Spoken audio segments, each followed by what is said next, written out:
नमस्कार, आप देख रहे हैं जेएमडी न्यूज और मैं हूं आपके साथ शुभांगी पांडे। स्वागत करती हूं आपका इस खास प्रोग्राम में जिसका नाम है शिवलिंग अनुष्ठान। और आज इस पर चर्चा के लिए हमारे साथ स्टूडियो में मौजूद हैं जाने माने ज्योतिषाचार्य और हस्तरेखा विशेषज्ञ शशांक दीक्षित जी। शशांक जी, बहुत बहुत स्वागत है आपका। नमस्कार। तो आज के इस प्रोग्राम में हम विस्तृत चर्चा करेंगे शिवलिंग के बारे में। शशांक जी, सबसे पहले तो आपसे ये जानना चाहेंगे कि भगवान शिव का रूप शिवलिंग में कैसे परिवर्तित हुआ और इसकी आखिर कथा क्या है? सभी लोगों को पर्व आने वाले पर्व महाशिवरात्रि की हार्दिक बधाई, शुभकामनाएं। जैसा कि प्रश्न किया शुभांगी जी ने कि कथा क्या है। तल अतल वितल तक भूतेश्वर, मतलब तल अतल वितल का अर्थात मतलब तल का मतलब धरती, वितल का मतलब आसमान आकाश और अतल का मतलब पाताल। तो भोलेनाथ जो हैं, भगवान शिव जो हैं, तो धरती आकाश और पाताल तीनों के देव कहे गए हैं। जैसा कि सर्वविदित है कि स्वर्ग में भगवान शिव का शीश पूजा जाता है, धरती में उनके लिंग की पूजन होता है और पाताल में उनके चरण पूजे जाते हैं। क्योंकि वे त्रिलोकी हैं। संस्कृत भाषा के अनुसार लिंग का मतलब है चिन्ह या प्रतीक।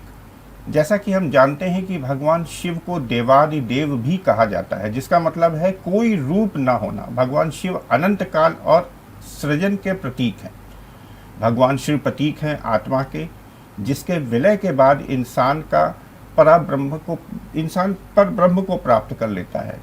लिंगम महापुराण के अनुसार एक बार भगवान ब्रह्मा और विष्णु के बीच एक कथा है छोटी सी, जो कि मैं बताना चाहूँगा कि एक बार लिंग महापुराण के अनुसार एक बार भगवान ब्रह्मा और विष्णु के बीच अपनी अपनी श्रेष्ठता को लेकर विवाद सा उत्पन्न हुआ कि स्वयं को श्रेष्ठ सिद्ध करने के लिए दोनों देव एक दूसरे का विरोध आपस में अपमान सा करने लगे। जब उनका विवाद बहुत अधिक बढ़ गया, तब एक अग्नि से ज्वालाओं के लिपटा हुआ एक लिंग भगवान ब्रह्मा और विष्णु के मध्य आकर स्थापित हो गया। दोनों देव उस लिंग का रहस्य समझ नहीं पा रहे थे। उस अग्नियुक्त लिंग का मुख और स्रोत पता लगाने के लिए भगवान ब्रह्मा ने उस लिंग को ऊपर और भगवान विष्णु ने लिंग के नीचे की ओर जाना शुरू किया। हजारों साल तक खोज, ऐसी मान्यता है कि हजारों साल तक खोज करने पर भी उन्हें ओर छोर का कुछ पता नहीं चला जी। हार कर वो दोनों देव फिर से वहीं पे आ गए जहाँ पे उन्होंने प्रारंभ किया था। उन्होंने लिंग को देखा। वहाँ आने पर उन्हें ओम का स्वर सुनाई दिया, एक ध्वनि सुनाई दी जिसमें से ओम प्रकट हो रहा था। दोनों ही देव समझ गए कि ये कोई शक्ति है और उस ओम में स्वर की आराधना करने लगे। भगवान ब्रह्मा और भगवान विष्णु की आराधना से खुश होकर उस लिंग से भगवान शिव प्रकट हुए और दोनों देवों को उन्होंने सद्बुद्धि प्रदान की, वरदान दिया। देवों को वरदान देकर भगवान शिव अंतर्धान हो गए। भगवान शिव अंतर्धान हो गए और एक शिवलिंग के रूप में स्थापित हो गए। लिंगम महापुराण के अनुसार भगवान शिव का पहला शिवलिंग माना जाता है। जब भगवान शिव वहां से चले गए और वहां शिवलिंग के रूप में स्थापित हो गए, तब सबसे पहले भगवान ब्रह्मा और विष्णु ने शिव के उस लिंग की पूजा अर्चना प्रारंभ की और उसी समय से भगवान शिव के लिंग के रूप में पूजा प्रारंभ हो गई। ये शुरुआत मानी जाने लगी। भगवान ब्रह्मा ने देवशिल्पी विश्वकर्मा को सभी देवताओं के लिए अलग अलग शिवलिंग का निर्माण करने को कहा। भगवान ब्रह्मा के कहने पर भगवान विश्वकर्मा ने अलग अलग शिवलिंग बनाकर देवताओं को प्रदान किए जी। ऐसी मान्यता है जी। शशांक जी, आपसे जानना चाहेंगे कि शिवलिंग के कितने प्रकार होते हैं? बिल्कुल, बहुत बढ़िया प्रश्न है। देखिए, शिवलिंग के प्रमुख दो प्रकार होते हैं, एक अंडाकार और पारद शिवलिंग जी। शिवलिंग वैसे तो प्रमुख दो होते हैं, लेकिन 6 प्रकारों के शिवलिंग की भी वर्णन है। असुर लिंग कहा गया। असुर जिसकी पूजा करते हैं, जो असुरों द्वारा पूजा की जाती है, असुरलिंगी शिवलिंग की पूजा होती है। रावण ने एक शिवलिंग स्थापित किया जो असुरलिंग था। देवताओं से द्वेष रखने वाले रावण की तरह शिव के असुर या दैत्य परम भक्त रहे। और एक और अर्शलिंग कहा जाता है। अर्शलिंग प्राचीन काल में अगस्त्य मुनि जैसे संतों द्वारा स्थापित किया गया। इस तरह के लिंग की पूजा की जाती है। एक और होता है पुराण लिंग। पौराणिक काल के व्यक्तियों द्वारा स्थापित शिवलिंग को पौराणिक या पुराण शिवलिंग कहा गया है। इस लिंग की पूजा पौराणिक आधार पे की जाती है। और सबसे महत्वपूर्ण लिंग आता है मनुष्य जिस लिंग की पूजा करते हैं प्राचीन काल या मध्यकाल में ऐतिहासिक महापुरुषों द्वारा, धनाढ्य व्यक्तियों द्वारा, राजा महाराजाओं द्वारा स्थापित किए गए लिंग को मनुष्य जो आज हम द्वादश ज्योतिर्लिंग जो हैं, जो भी प्राचीन शिव मंदिर हैं, सभी शहरों में लगभग प्राचीन शिव मंदिर हैं, तो वो जो भी शिवलिंग देखे गए हैं वो इस तरीके के शिवलिंग होते हैं। एक और बहुत महत्वपूर्ण शिवलिंग है स्वयंभू लिंग जी। भगवान शिव किसी कारणवश स्वयं शिवलिंग के रूप में प्रकट होते हैं। 12 जो ज्योतिर्लिंग हैं, वो ज्योतिर्लिंग भी कहा गया है कि प्रदोष काल में है प्रादुर्भाव हुआ है इनका, और ये स्वयंभू ज्योतिर्लिंग है, यानी कि शिव स्वयं प्रकट हुए हैं जी। शिव अनंत हैं, अनादि हैं, इनका न तो कोई माता है न पिता है, ये ध्वनि से स्वयं प्रकट हुए हैं। तो इस तरीके के भगवान शिव के प्रतीक शिवलिंग को अपनी श्रद्धानुसार भिन्न भिन्न तरीकों से उनकी पूजन अर्चना करके भगवान राम ने भी एक शिवलिंग की स्थापना की रामेश्वरम में जी। लंका के लिए जब वो विजय के लिए प्रस्थान कर रहे थे, तो रामेश्वरम में बनाया गया शिवलिंग एक प्रकार की रेत का एक शिवलिंग था, जो कालांतर में चल के एक ठोस रूप में परिवर्तित हो गया। जी शशांक जी, कौन सी मनोकामना को पूरा करने के लिए शिव जी के किस शिवलिंग स्वरूप की पूजा की जाती है? देखिए, एक तो सबसे बड़ की ये चीज़ है कि आप किसी भी स्वरूप में देव को पूजें जी। भावना होनी चाहिए, भक्ति होनी चाहिए, लेकिन फिर भी शिवलिंग को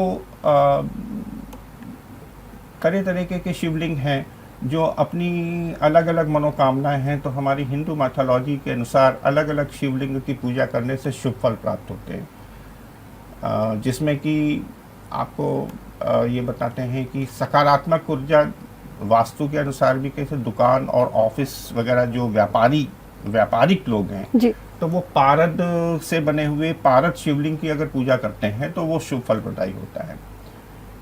इसे बहुत ही तेजवान और शक्तिशाली माना गया है पारद शिवलिंग। इससे सकारात्मक ऊर्जा का संचार होता है। रोजाना भगवान के इस रूप से बने शिवलिंग की पूजा करने से सुख समृद्धि का आगमन होने के साथ तरक्की के रास्ते भी खुल जाते हैं। रोग मुक्ति के लिए अगर कोई शारीरिक रोग है, घर में कोई व्यक्ति बीमार है या तो इस तरह से रोग की मुक्ति के लिए भगवान शिव के मिश्री से बने शिवलिंग की पूजा करनी चाहिए। शिव पुराण के अनुसार रोजाना मिश्री के शिवलिंग की पूजा करने से शरीर में प्रतिरोधक क्षमता बढ़ती है। ऐसे में कई असाध्य रोगों से छुटकारा भी मिलता है। जीवन मरण के चक्र से मुक्ति मिल जाती है, मोक्ष प्राप्त होता है। और एक और आता है शिवलिंग आंवले से तैयार किया जाता है। जो आंवले से तैयार किए हुए शिवलिंग रुद्राभिषेक करने से जीवन मरण के काल चक्र से हमेशा के लिए मुक्ति मिलती है। साथ ही इसमें कुछ तांत्रिक क्रियाएं भी हासिल होती हैं। धन संपत्ति, जिन लोगों को जमीन जायदाद से जुड़ी परेशानियों का सामना करना पड़ रहा है, उन्हें रोजाना फूल से बने शिवलिंग की पूजा करनी चाहिए। इससे समस्याएं दूर होती है, धन संपत्ति में वृद्धि होती है। संतान प्राप्ति की मनोकामना जो लोग कर रहे हैं, उन्हें जौ और गेहूं से निर्मित आटे के शिवलिंग को बनाकर रोजाना सच्चे मन से पूजा करें तो संतान की प्राप्ति होती है। शशांक जी, यहाँ पे आपको रोकना चाहूंगी क्योंकि वक्त हो चुका है एक छोटे से ब्रेक का। ब्रेक के बाद स्वागत है आपका। हम लगातार चर्चा कर रहे हैं शिवलिंग के बारे में और इस चर्चा के लिए हमारे साथ स्टूडियो में मौजूद है शशांक दीक्षित जी। लगातार हम आपसे कई सवाल कर चुके हैं और अब आपसे ये जानना चाहेंगे कि शिवलिंग की स्थापना और प्राण प्रतिष्ठा कैसे की जाती है। शिवलिंग की स्थापना और प्राण प्रतिष्ठा, भगवान शिव को भोलेनाथ कहा गया है। थोड़ी सी ही पूजा से भगवान शिव प्रसन्न हो जाते हैं, लेकिन जब बात शिवलिंग की पूजन की आती है तो किसी योग्य विद्वान द्वारा ही स्थापना कराई जानी चाहिए। जी शशांक जी, जिस तरीके से आप बता रहे हैं, ऐसा कहा जाता है कि जो द्वादश ज्योतिर्लिंग होता है उसकी स्थापना कहीं और नहीं हो सकती, लेकिन अगर बिठूर की बात करें तो बिठूर में भी धातु के महाकालेश्वर की स्थापना की गई है। क्या किसी अन्य स्थान पर भी ज्योतिर्लिंग की स्थापना की जा सकती है? देखिए, शिवलिंग के बारे में एक मान्यता है कि शिवलिंग स्थापित करने के लिए जितना पोर्शन शिवलिंग का बाहर है उससे तकरीबन 3 गुना नीचे होना चाहिए। जी। एक तरीके की ये सकारात्मक ऊर्जा देती है। जब जल अभिषेक करते हैं, दुग्धाभिषेक करते हैं, तो हमको सीधे अपने पैर जोड़ के आपस में और चेस्ट की हाइट से हम उसमें वहाँ पे दूध और जल मिला के शिवलिंग के ऊपर एक धारा डालते हैं। तो एक तरीके की ऊर्जा जो उससे निकलती है, जिसको कहते हैं कि अर्थ, जैसे न्यूट्रल इलेक्ट्रिक उसमें प्लग लगाते हैं तो अर्थिंग लेते हैं जी। तो वो अर्थिंग प्राप्त होती है आपको उससे। अब आजकल तो इतनी भीड़ होती है मंदिरों में कि वो जाके उन्होंने और ऐसे पैकेट सहित ऐसे डाल दिया जी। तो उसका क्या सकारात्मक असर होगा भगवान जाने। लेकिन गोस्वामी तुलसीदास जी बोले हैं श्री रामचरितमानस में कि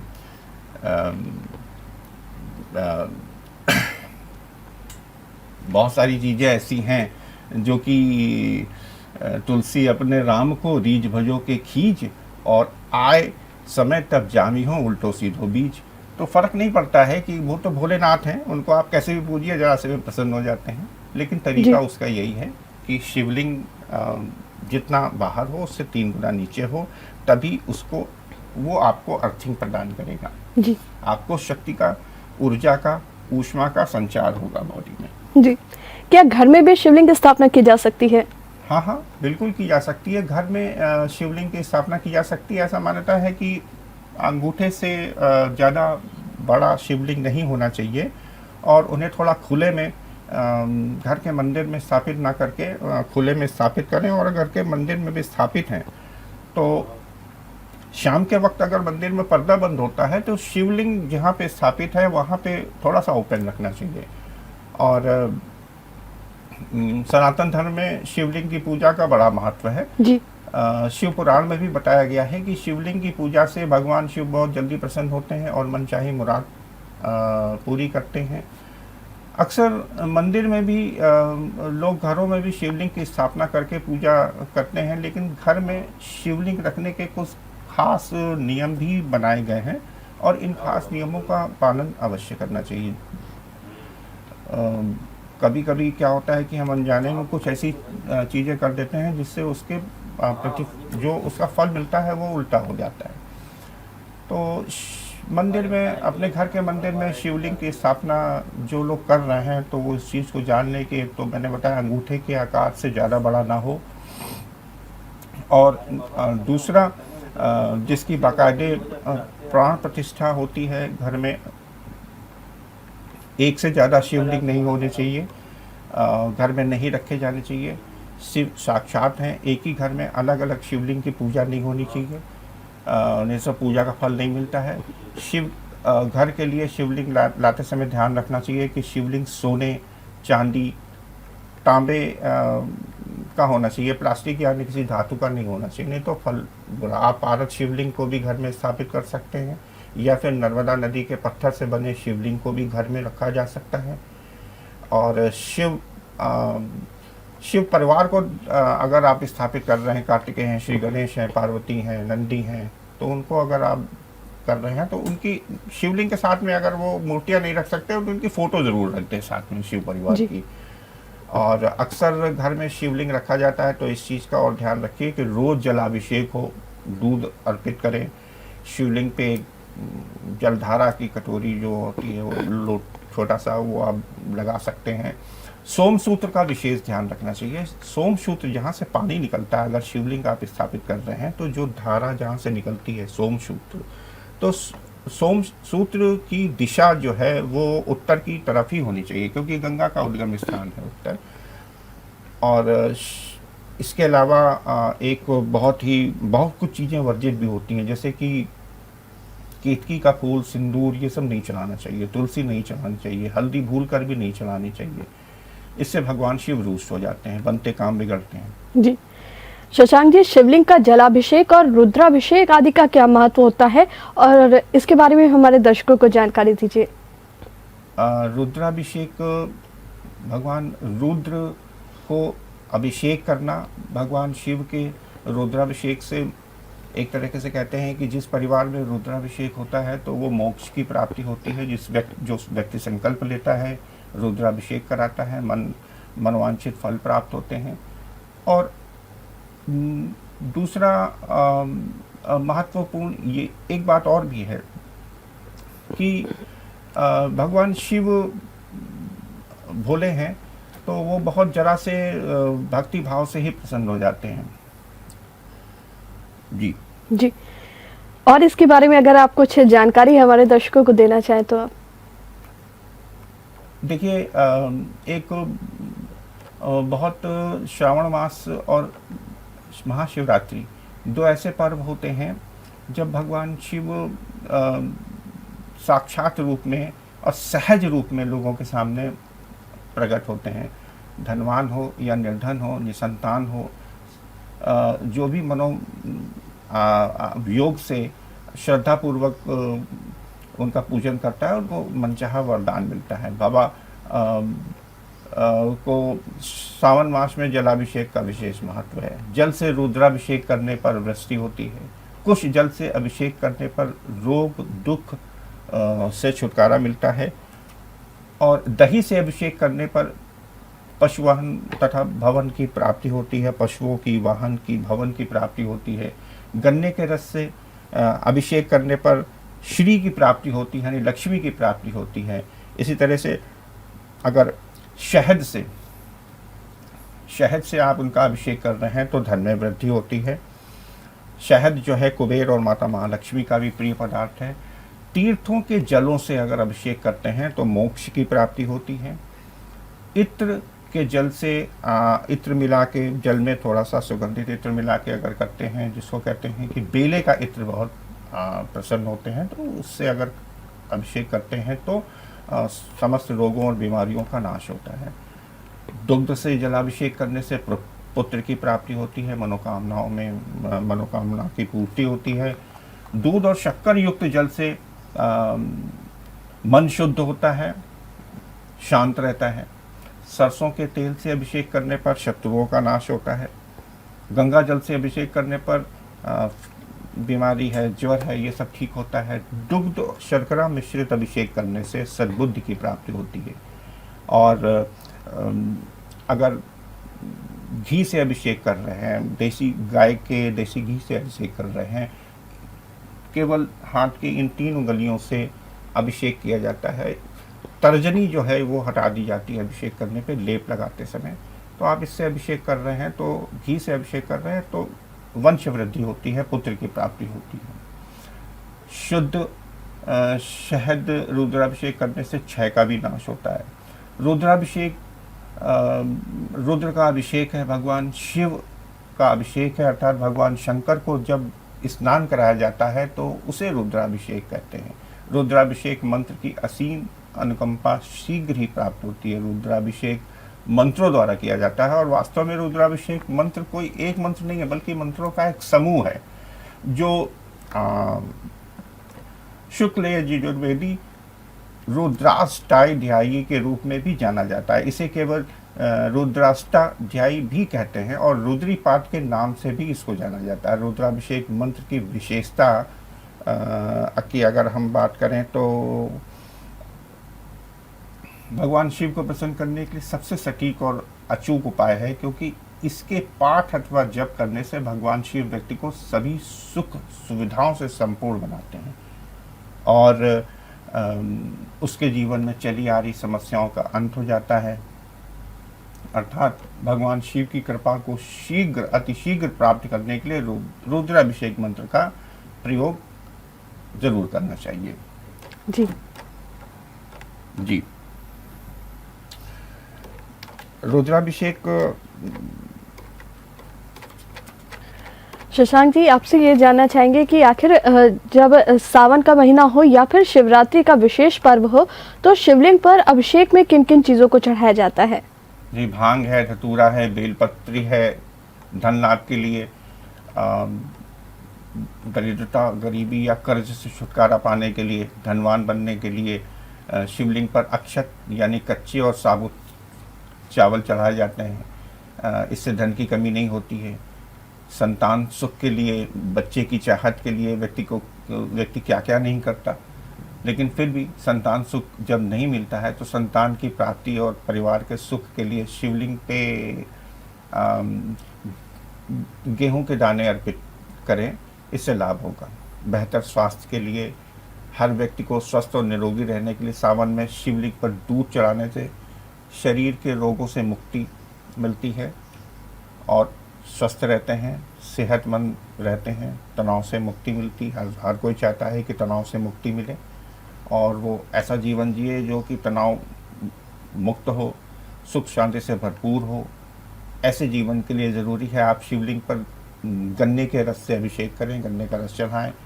इससे सभी सुखों की प्राप्ति होती है और जीवन सुखमय बना रहता है। लंबी आयु के लिए, लंबी उम्र की इच्छा के लिए, सुख समृद्धि के लिए शिवलिंग पर दूर्वा यानी दूब घास जो होती है वो भी अर्पित की जाती है। लंबी आयु का वरदान हो जाता है। सबसे अच्छी चीज़ ये है कि आपने देखा होगा कि बहुत सी कुंवारी कन्याएं होती हैं जो मनवांछित वर पाने के लिए, तो वैवाहिक सुखमय जीवन के लिए, मनचाहा जीवन साथी पाने के लिए शिव की आराधना करती हैं। तो भोले बाबा का टीआरपी इस मामले में सबसे ज़्यादा है जी। तो और वो मनवांछित वरदान देते हैं।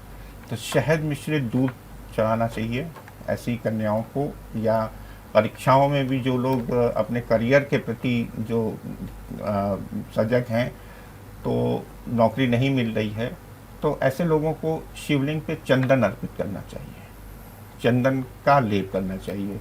इससे व्यक्तित्व आकर्षण भी आता है, समाज में मान सम्मान में वृद्धि होती है, करियर में सफलता मिलती है, मनोकामनाओं की पूर्ति होती है। और गंगा जल से अभिषेक तो एक नॉर्मल चीज है भोले के लिए। जी शशांक जी, एक चीज आपसे और जानना चाहेंगे कि कुछ लोग ये भी कहते हैं कि दुग्धाभिषेक ना करके उसे मरीजों और गरीबों में बांट देना चाहिए, ये कितना सही है? देखिए, ये चीजें कुछ दिन पहले उठी थी कि दूध जैसे हम शिवलिंग पे दूध चढ़ाते हैं तो वो वेस्ट हो जाता है, नाली में बह जाता है। ऐसा नहीं है, उसका एक साइंटिफिक रीजन है। जिन लोगों ने ये बात कही तो उनको ज्ञान अधूरा था, आधी अधूरी बात थी, नासमझी में कही गई ये बातें। 12 ज्योतिर्लिंग हैं, ये 12 ज्योतिर्लिंग स्थापित हैं भारत में 12 जगह पे। जी। क्या कारण है कि जापान साइड में और उस तरफ ज्वालामुखी बहुत हैं और इधर नहीं है? ऐसा नहीं है, लाखों साल पहले ज्वालामुखी भारत में भी बहुत थे। जितने भी ज्योतिर्लिंग हैं वो स्वयं भू प्रकट हुए हैं। प्रदोष काल में सभी 12 ज्योतिर्लिंग का प्रादुर्भाव हुआ है एक साथ। जी। और ये वही जगह हैं जहाँ पे ज्वालामुखी का पॉइंट है। जी। लाखों साल पहले जो हमारे पूर्वज हुए, जो हमारे ऋषि मुनि हुए, बहुत ज्ञानी थे, बहुत बड़े साइंटिस्ट थे वो भी। जी। वो इस चीज को जानते थे कि अगर हम इस स्थान को, इस केंद्र बिंदु को शांत रखेंगे तो भविष्य में कभी भी ज्वालामुखी विस्फोट नहीं करेगा। तो ये बहुत सारी चीजें बहुत जगह मौजूद हैं, आप गूगल पे भी इसको सर्च कर सकते हैं, बहुत सारी जगह पे इसकी वर्णन है। तो यहाँ पे जब दिन रात सुबह शाम लाखों हजारों लीटर जब दूध और जलाभिषेक होता है, दुग्धाभिषेक होता है, तो जो ज्वालामुखी है वो शांत रहते हैं। इसीलिए भारतवर्ष में जम्मू द्वीप जो कहा गया है वहाँ पे आज तक ज्वालामुखी विस्फोट नहीं हुआ। जी। शशांक जी, शिवलिंग के पूजन और भोग में किन चीजों का प्रयोग करना चाहिए? पूजन के लिए सबसे एक सबसे खास चीज हम ये बताना चाहेंगे। हमने अक्सर मंदिरों में देखा है लोगों को कि शिवलिंग के सामने जाते हैं, आंखें बंद कर देते हैं, या अर्घा जो होता है, शिव का अर्घा जो होता है उसमें माथा टेकते हैं। वर्जित है। शिव के सम्मुख, लिंग के सम्मुख कभी आंखें नहीं बंद की जाती, पहली चीज। और दूसरी चीज, अर्घे में कभी माथा नहीं टेका जाता है।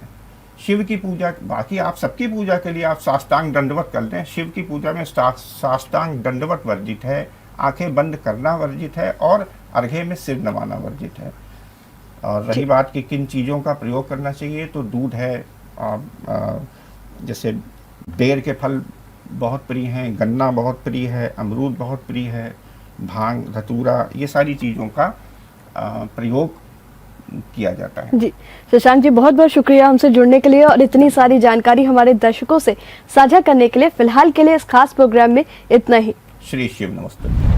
अगर आपको हमारा वीडियो पसंद आया हो तो हमें लाइक करें, सब्सक्राइब करें और ज्यादा से ज्यादा शेयर करें। और हाँ, बेल आइकॉन दबाना ना भूलें ताकि हर खबर का अपडेट आप तक पहुंचे तुरंत। आप हमें इंस्टा, ट्विटर और फेसबुक पर भी फॉलो कर सकते हैं।